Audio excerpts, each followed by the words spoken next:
We are together with Antonio Marcucci, blacksmith in Bolognano. Ciao, sono Antonio di Bolognano, sono un fabbro, mi piace lavorare ferro e pietra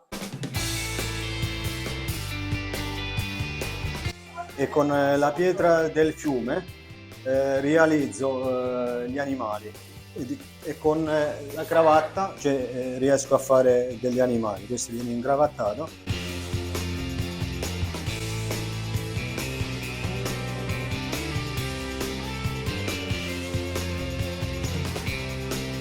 Allora, questa è una forgia, fatto pure io, a carbone. Riesce a scaldare il ferro. Tu lavori con questo? Sì, quando dipende che devo fare. Ok.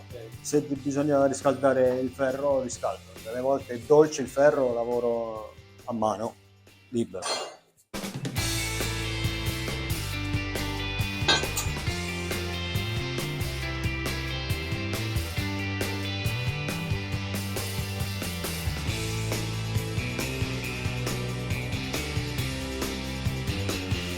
Allora, questi sono gli utensili, come servono me li costruisco io. Allora, questo qua serve per prendere un chiodo o un ferro quando è caldo. Una volta che è caldo dalla forgia, esce fuori dalla forgia e andiamo sull'ingudine. Ecco, col martello usiamo per fare. Questo qua è un maglio, l'ho fatto io, e battiamo il ferro a caldo. Qua. Funzionante? Sì, è funzionante questo qua, sì. Allora, ho fatto pure un Titanic qua.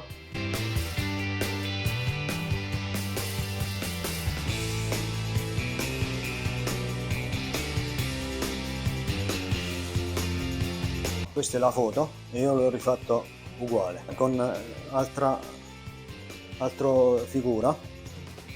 Ecco qua.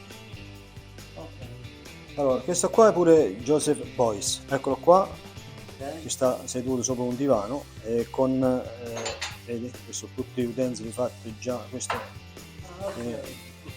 vedi, con il chiodo sempre vecchio.